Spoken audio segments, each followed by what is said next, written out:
por supuesto, Ronaldo, la figura espectacular del juego, el mejor jugador del momento para el mejor juego de la historia, por qué no decirlo. Le han hecho motion capture, estuvieron un día entero tomándoselo hace unas semanas, bueno, hace una semana un poquito más, y fue espectacular. Nosotros ahí ya vimos que igual podía ser la portada, tenía toda la pinta. Sobre todo para coger los movimientos concretos del futbolista para aplicarlos al juego. Cuando veáis correr a Cristiano vais a flipar. Es que es Cristiano Ronaldo, es que el tío, ya no por la cara y eso, que ya estaba bastante conseguido, que también está mucho mejor, sino porque el tío cuando corre es que va, es que hace lo mismo y tiras el cuerpo un poco para adelante, como corre él con el pecho ahí, o sea, brutal, brutal. Y cuando chuta da un pase, lo mismo. Pues eso va a estar con muchos jugadores importantes y yo creo que eso es muy interesante. Los jugadores, lo estábamos diciendo, va a haber jugadores, grupos distintos, depende de cada futbolista, es decir, depende de tallas, es decir, va a haber movimientos, como hemos dicho, para jugadores más menudos de una forma, para jugadores más grandes de otra, es decir, se va a intentar agrupar a diferentes futbolistas para que no sea siempre el mismo movimiento, porque a veces vayas a correr a 6 jugadores a la vez y era exactamente lo mismo. Entonces, para que no nos hartemos de ver la misma animación, va a haber grupos, muchos subgrupos de jugadores para ver diferentes animaciones que van a estar muy conseguidas. Se va a exagerar mucho los detalles de cada jugador, se va a exagerar muchísimo los detalles de cada jugador. Es decir, si un jugador tiene una manía, se va a exagerar al máximo. Y lo vamos a ver en algunos futbolistas de una manera muy detallada. Es decir, a Messi lo vamos a ver como cuando tira las faltas lo hace de una manera muy característica. Con Bale ya ocurría, por ejemplo, pero ahora se va a ver mucho más. Cuando haces un naked ball, cuando haces pam y le pegas así seco, se va a ver, boom, ese movimiento más seco todavía. Perdón, va a tener más personalidad, van a mejorar el sistema de dribblings, porque sí que es verdad que a veces era algo complicado, ¿no? Por ejemplo, cuando cogías a Messi, sí que era más fácil hacer dribblings, y que si cogías ¿qué voy a decir yo? A Parejo.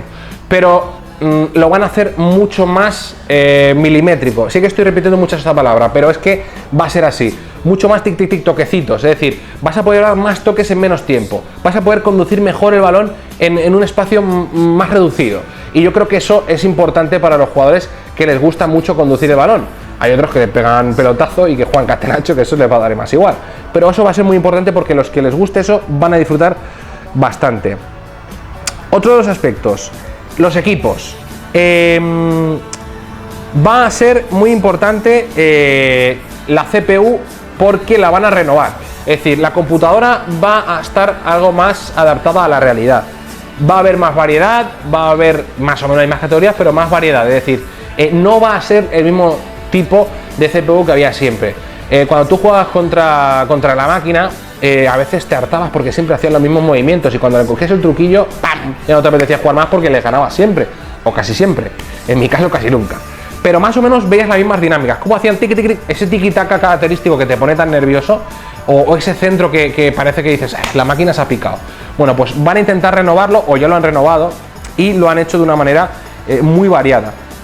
Y algo muy interesante cuando juegues contra la CPU, o incluso cuando juegues contra un amigo o un compañero, va a ser que hay cambios personalizados. Es decir, tú vas a estar jugando al juego, y va a ser brutal, porque vas a estar jugando al juego y te va a ir diciendo pum, este cambio, pum, este cambio. Es decir, te va a recomendar cambios para que no tengas que ir a pausa. Eso mola mucho, eso mola muchísimo. ¿Por qué? Porque, claro, no malgastas una pausa y te va a ir recomendando cambios. Por ejemplo, yo cuando estuvimos jugando, cuando se hizo esta pequeña presentación, claro, yo estaba jugando, por ejemplo, con el Manchester City y estaba con el De Bruyne y en ese momento tenía a Silva en el banquillo y me recomendó a Silva porque De Bruyne estaba muy cansado, me lo recomendó por mi sistema de juego, me lo recomendó por mi forma de juego. Entonces con el Real Madrid me pasó igual, estaba jugando y nada, pues estaba jugando con Sergio Ramos y se me lesionó y entonces me recomendó al momento a Pepe y está muy guay, está muy guay. Tengo que decir que estaba todavía en las plantillas de la temporada pasada, todavía no estaban actualizadas, porque Pepe ya sé que no está. Esta que viene, pero está muy guay porque eso te evita tener que irte a pausa, malgastarla, tener que, o sea, falta saber si esos cambios vas a poder personalizártelos tú antes del partido, si tienes algunos cambios que son más o menos pues siempre habituales. No lo sabemos todavía, pero estoy convencido de que es una muy buena fórmula para intentar innovar, ¿no? A la hora de no tener que irte a pausa y todo el rollo. Momentos dramáticos. FIFA 18 se ha centrado en momentos dramáticos. ¿Qué quiere decir esto? Pues que quieren intentar reflejar, a ver cómo explico esto, goles históricos, que el usuario, que nosotros podamos reflejar goles históricos que hasta la fecha eran muy difíciles o poco reales a la hora de reflejarlos. Yo me apunté a algunos de los que están aquí, de los que pusieron, como la volea de Zidane en la final del Bayern de Leverkusen, algunos centros y remates espectaculares, un gol que no era exacto así, pero sí que era muy parecido al que metió Mendieta en la final contra el Atlético de Madrid en la Copa del Rey del año 98, creo, de 99, en la Cartuja, un gol similar, y luego sobre todo zambombazos de fuera del área, es decir, que podamos, que sean reales, no que sean misiles, ni que no estén dirigidos, sino que sean reales, que el movimiento sea real, que intentemos que esos movimientos sean lo más ajustados a la realidad. Entonces, por eso también han creado un nuevo trainer. Es decir, vas a poder entrenar, te van a intentar más minijuegos, más cosas, más ayudas, más facilidades, ¿no? Porque era algo complicado en algunos casos. En vez de mucha gente se quejó de que había muchos movimientos muy complicados de hacer. En esta ocasión han incluido un trainer mucho más fácil y también más adaptado a las necesidades de los usuarios. El feedback que recibieron con FIFA 17 han ido mejorando todas las cosas que había. Una de las cosas que me mola a mí, la atmósfera. En este FIFA 18 se ha intentado una cosa que hasta el momento no había ocurrido: la regionalización. ¿Escucháis? Regionalización. ¿Qué quiere decir esto? Pues que va a haber muchos campos de fútbol, obviamente, va a haber muchos terrenos de juego, perdón, pero algo muy importante es que va a haber una regionalización, es decir, que no va a ser el mismo ambiente si estás jugando en la Bombonera o en el campo de River que en el Bernabéu. Es decir, no porque veamos pancartas de Ala Madrid y un escudo de River Plate, no, sino porque la luz, el sonido, el ambiente, los fans, los papelitos cuando los tiran al campo, el clima, es decir, van a intentar ajustarse al máximo con este tipo de regionalizaciones. A mí me ha encantado porque en el Estadio Millonarios pudimos jugar en la beta, ¿no? Que por cierto está al 85-80%.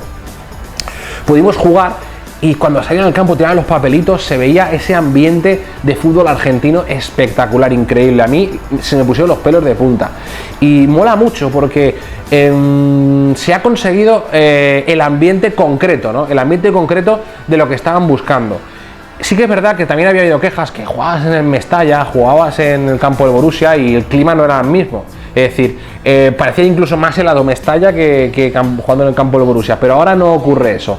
Ahora, según en qué campo juegues, lo vas a percibir de una forma distinta y eso me ha gustado mucho porque se han centrado mucho en los detalles. Cuando veáis las caras de los futbolistas vais a flipar porque han mejorado considerablemente, se han centrado mucho gracias al motor Frostbite, que lo han, digamos, evolucionado de una manera increíble. O sea, yo me he quedado absolutamente loco. La luz va a ser mucho mejor, la luz medio atardecer, por la noche, tal, se va a notar mucho la diferencia entre zonas, entre un campo de Europa, uno de Asia y uno de Sudamérica. Se va a notar muchísimo, es que lo vais a ver. Luego también con el público muy gracioso, porque antes cuando marcaban se levantaban todos a la vez y era muy poco real, pero ahora, por lo menos en la beta que nos enseñaron y que pudimos jugar, cuando tú marcas, no solo se levanta uno, luego otro, y eso mola mucho porque le da mucho realismo y cada uno hace una cosa distinta. Luego sí que hay grupos que hacen lo mismo, pero es decir, el público está muy conseguido. Yo tenía un amigo que me decía, hasta que no hagan bien el público en un juego de fútbol no estaremos ante un juego real. Pues en este se aproxima mucho a la realidad. ¿Y por qué? Porque en las celebraciones, que van a ir añadiendo según vayan transcurriendo la liga y van a ir haciendo DLCs con todo ello, hay una celebración en la que te puedes acercar al público y el público baja y se va contigo. Es brutal, es increíble. A mí, los pelos de punta, me saltaban las lágrimas. Era increíble, ¿no? Y mola mucho porque ver cómo se levanta uno, tal, no sé qué, otro, tal, cuando ves la repe se nota muy bien, y el público muy bien definido, cada uno vestido de una forma, no es el típico público que se levante y se sienta a la vez, y eso se agradece, ¿no? Sobre todo porque teníamos ganas, ¿no? De que se adecuara mucho a la realidad. Más cosas. Bueno, esto con respecto a lo visual, a la atmósfera, al público, a la luz, a la pantalla y todo eso.